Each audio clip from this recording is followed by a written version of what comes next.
outside of Japan, we can sometimes have this image of the place for being reserved and homogeneous and almost cold. But down here in the warmth of the south, you can see that the reality is sometimes completely different. This time, I meet the man who makes Japan's best bacon. Feeding the pigs these strawberries actually really does change the flavour of the meat. I visit a group of grannies who saved their town with their iPads. Now they're even on Facebook. And cruise down canals at the Okinohata Water Festival. And it's really something that brings the whole community together. And of course, the flavours of Japan's south are as delicious as ever.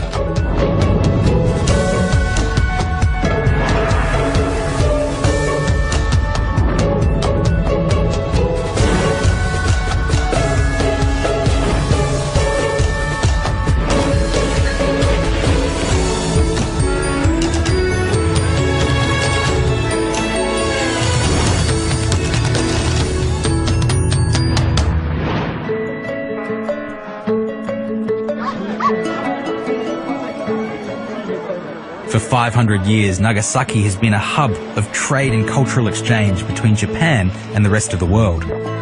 Even for the more than 2 centuries that Japan closed itself off from foreign influence, the shogun decreed that Nagasaki would be allowed to continue to trade with the merchants from abroad. The Portuguese, Dutch, Chinese, Koreans and English all came to Nagasaki to trade with Japan, and every ship that came into port here left a little something behind. That melting pot nature of Nagasaki as a trading post has contributed so many things to Japanese cuisine, culture, even the language as well. But of course for me, the most fascinating aspect is what all these different influences have done to Japanese food. The best known as tempura, which is really just a Japanese interpretation of Portuguese fried fish. But people travel from all over Japan to sample a special local cake that was first introduced by Europeans and then perfected by the Japanese. And this here's what all the fuss is about.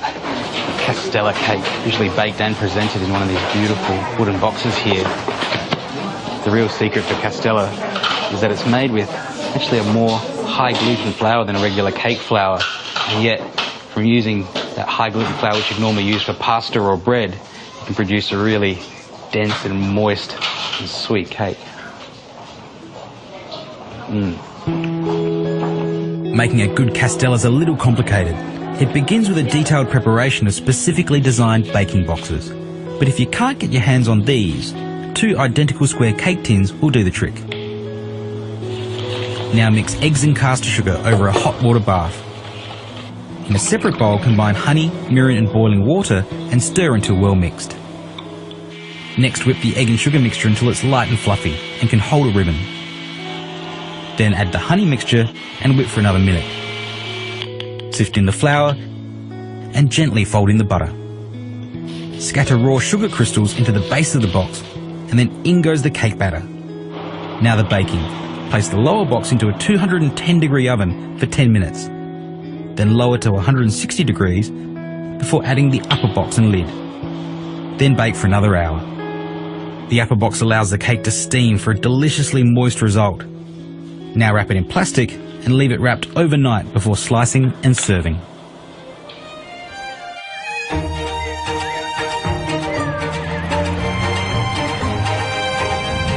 Eating locally is one of those buzzwords in food these days, and it seems like almost everywhere you go, it's local this and local that. But here in the outskirts of Fukuoka Prefecture, I'm here to see a guy who's taking local to a whole new level. There's an old saying in Japan that if you stick your head up out of the crowd, it'll get chopped off. But here at Riverwild Farm, Katsuya Sugi took that to mean he had to get up so high, no blade could reach him. Katsuya dreamed of a life in rock and roll, but coming from a long line of farmers, he was expected to carry on the family business. もう小さい頃からお父さんの仕事を継ぎたくなくて、継ぎたくなかったけれど、長男だから継がないとこういけないなみたいな感じでこうちょっとモヤモヤしながら学生時代過ごしてきてですね。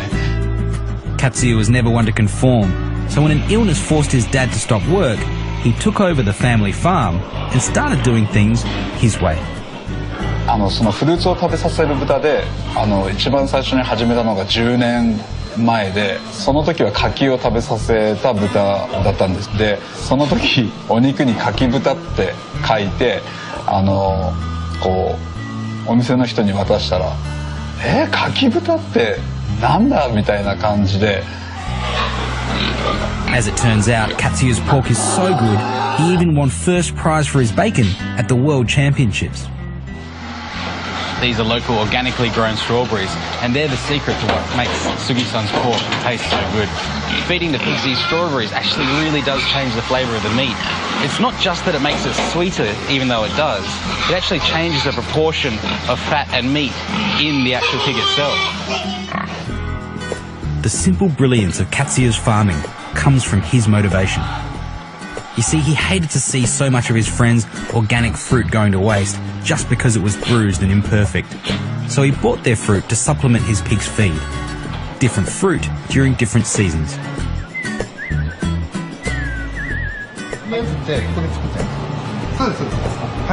Now, Katsuya's expanded the family farm into charcuterie, a retail shop, and even a cafe. But when it comes down to it, I just can't wait to try the famous persimmon pork. So Katsuya and I have struck a deal.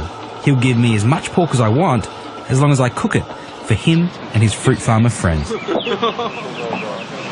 Sugi-san and his gang, I've decided to do a bit of a speciality from this region. It's burakakuni, or sweet stewed pork blocks. This is pork belly, and it's had both the skin and the bones removed. I'm just going to cut that into really big, large blocks. Once you've seared the blocks, it's time for the first braising. We start to add a couple more flavourings. Some onion and some ginger. It's actually a two-step braising process. The first braise is really going to put some flavour into the pork, but mainly tenderise it. And a secret ingredient is this, rice. You've always got to wash rice before you cook it, because as it's packed and shipped around, it creates a dust. And that dust is starch and proteins. Most people pour this starchy water away, but it's actually fantastic for braises or cooking vegetables. So I can get the heat on that, bring it to the boil, and drop on one of these. This is a drop lid. It serves a similar purpose to a cartouche in French cooking, and it just holds simmering solids underneath their simmering liquid. You leave the pork to simmer for 3 or 4 hours and then take it out of the stock and leave it overnight in the fridge. Then it's time for the second braising. And here's our braising stock. Start with dashi, and then some other flavourings. Mirin, sweet rice wine, sake, soy sauce, and I'm using 2 types of sugar. First is like a dark, raw black sugar, as it's called in Japanese, or brown sugar in English, and then just regular white caster sugar. Put our drop lid back on, and this has to now simmer for about 45 minutes to an hour. Of course, we need a few veggies to go along with this. I'd blanch the Chinese cabbage and spinach in salt water for just a moment, and then stop the cooking process with an ice bath. I can then use our mat to roll that up and squeeze out as much water as possible. Which then leaves us with a nice little roll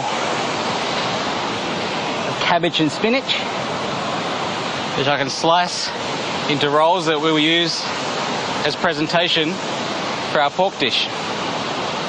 It's almost time to put the dish together, but first, a few hard-boiled eggs go into the braising stock to soak up the flavour. And then we're ready to go.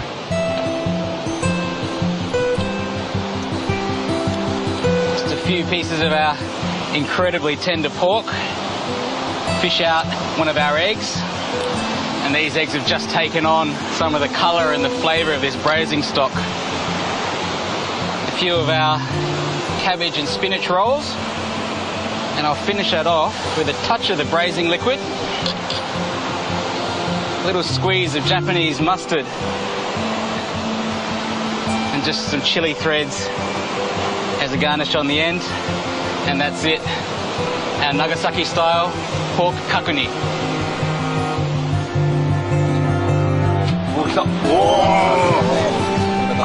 So the deal was that I feed Katsuya and his fellow farmers. And here on the banks of the River Wild, I can't imagine a better way to end the day.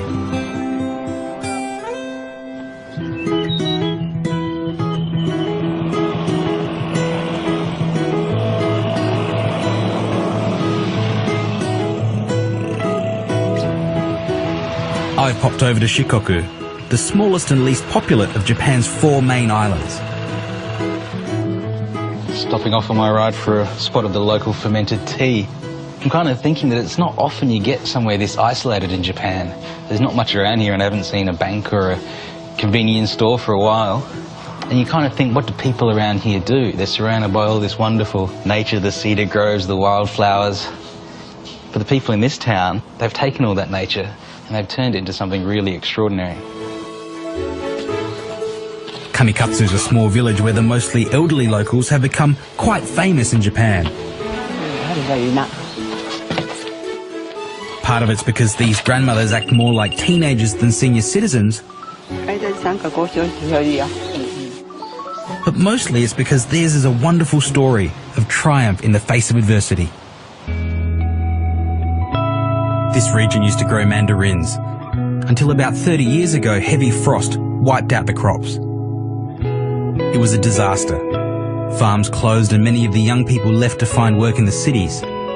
Yokuishi Tomoji was one young man who stayed behind, and he came up with the ingenious idea of using the beautiful natural environment that surrounded them to supply seasonal leaves to Japan's top restaurants to use as garnishes. The business was a smash hit, and these days restaurants all over the country make their orders online. And the townsfolk use tablets and smartphones to compete and collaborate for the business.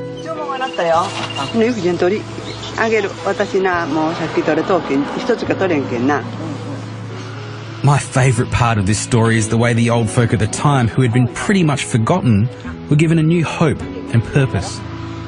The man who made it all possible is now loved as a local hero, and his business has breathed new life into this town, season to season and generation to generation. これは日本の文化、葉っぱビジネスは日本の食文化であって、料理を彩るものなんですね。日本料理を彩るものです。ですから季節感を大切にしていかなければいけないものであり、人の心を和ますものでもあります。These iris buds are used for Boys' Day. It's a upcoming holiday, and it's they signify spring, so they're very popular around this time of year. When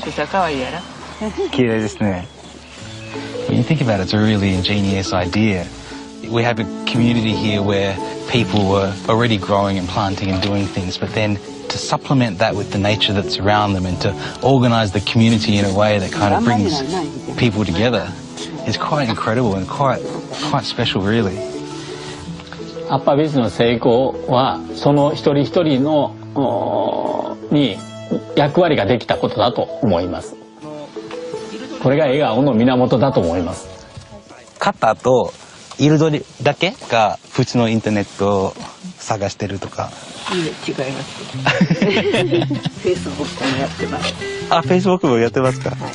面白い。じゃあ友達になります。はい。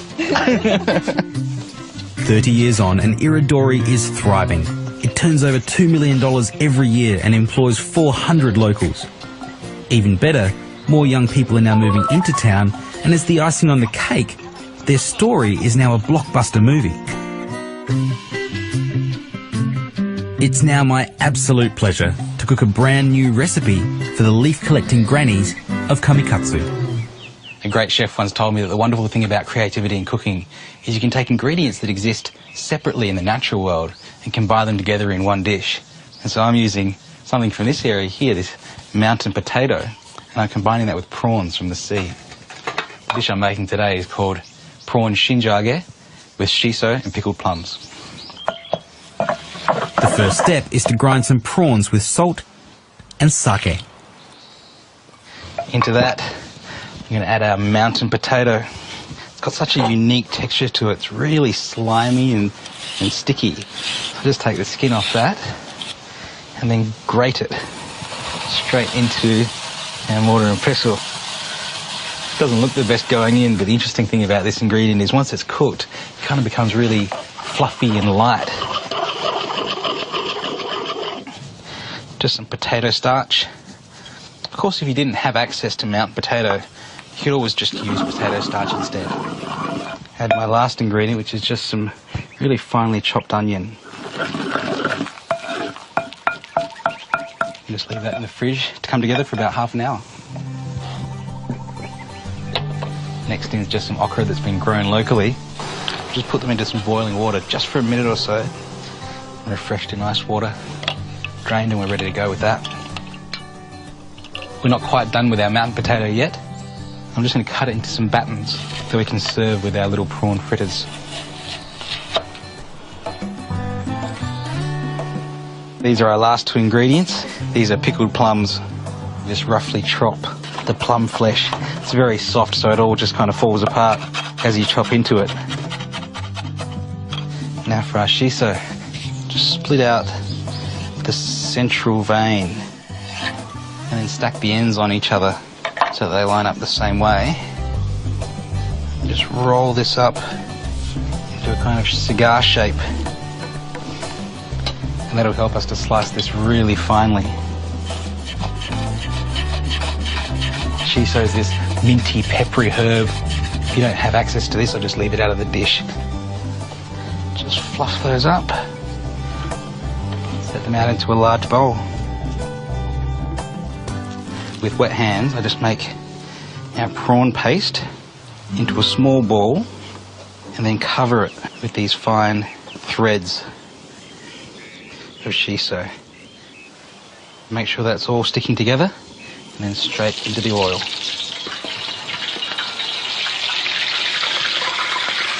Just a pair of chopsticks to keep them moving in the oil. And that's what we're looking for. The prawn and the potato should be coming nice and golden on the outside, and the crispy shiso still stays green and crisp. But of course, this is where this town really comes into its own. These leaves here are hasuimo. They're kind of large, relative to the potato family, so it really works to serve it with this dish. So we've got our shinjoage, prawn fritters, our little batons of mountain potato, and our blanched okra. And then top it off with our aromatic, sweet and salty plum paste. And that is our dish, ebi, or prawn shinjoage, with shiso and pickled plum. And even though this booming business has brought the youngsters back to Kanakatsu, the best thing to come out of all of this is that it's keeping these beautiful grannies young at heart.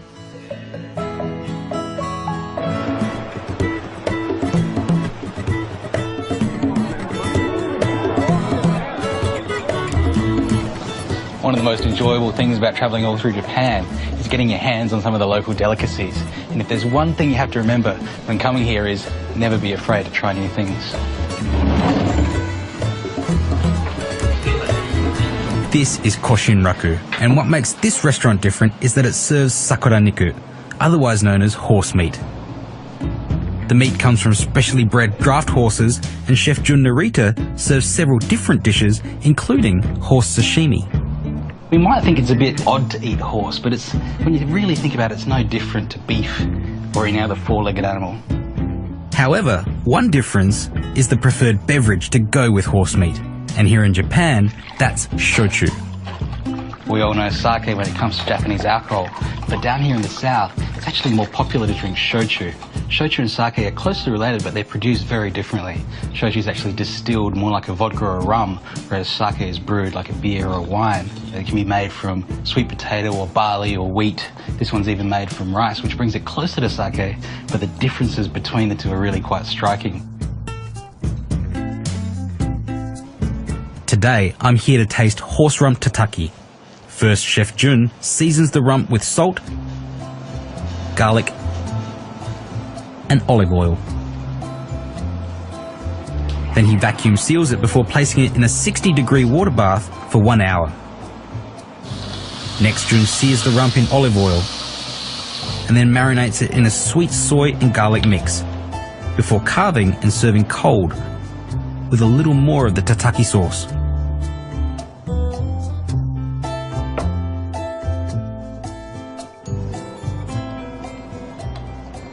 The flavour of the horse meat is actually really lovely. It's very similar to beef, but just sort of lighter in texture and in flavour, almost like a veal in a way. And there's a huge amount of flavour you get from that sauce that it's been marinated in, strong cured garlic, and then this sort of zing of horseradish at the end of it. It's a lovely, lovely dish. It goes perfectly with a glass of shochu.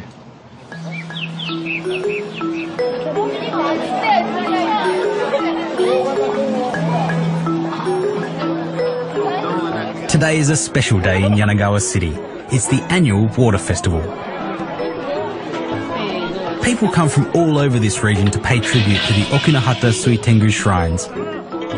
Traditionally, this ritual was designed to protect children from water accidents in summer, to get a blessing for agriculture and fishing, and to help with childbirth.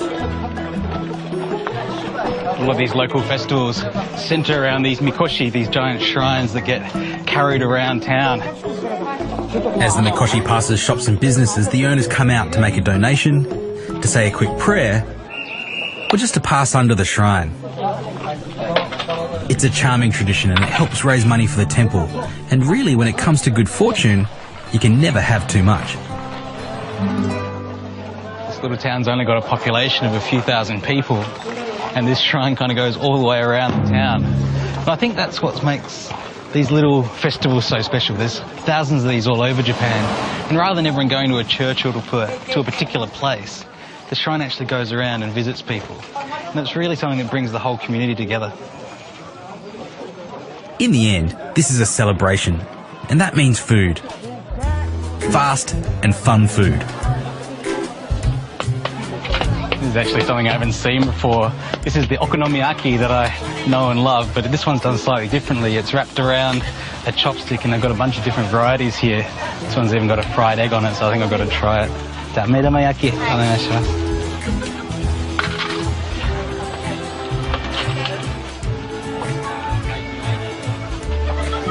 Arigatou gozaimasu. Looks good. There's not much more iconic of a Japanese festival than this kakigori. Basically just a snow cone. But every kid grows up knowing that their summer festivals are coming, and these are one of the favourite Japanese childhood memories. A bunch of terrifyingly artificial flavours. Hawaiian blue, cherry. The kind of stuff that gives parents heart attacks. Maybe some cola as well. Probably a few years too old for it, but what the hell.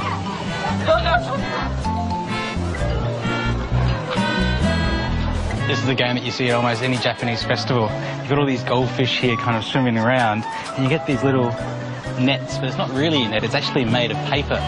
And you've got to try and catch the fish in the paper net, put it into your bowl before the net dissolves. So, yoi, don. Wow, 上手ですね. Really good at it. Oh, he's good at it too. Oh, and then he's just put a hole in his net. 上手ですね. Yeah, here he is. He's got a little wriggler to take home with him.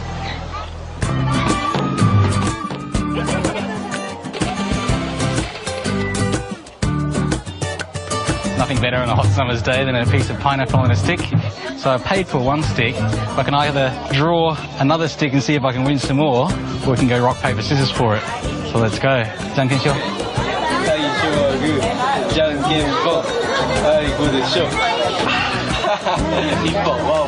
Just one. ありがとうございます。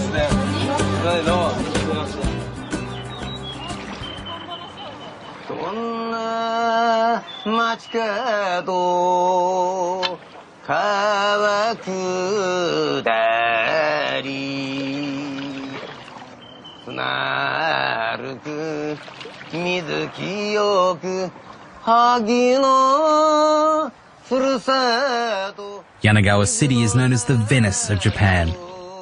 And yes, there are gondolas and canals, but really, like every pocket of this wonderful nation, it is uniquely Japanese. Places like this are just absolutely stunning.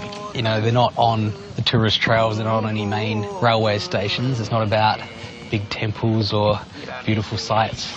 It's just the kind of community that's everywhere in the world until you take a few moments just to stop and look around you. You don't realise quite how lucky people are to be living somewhere like this.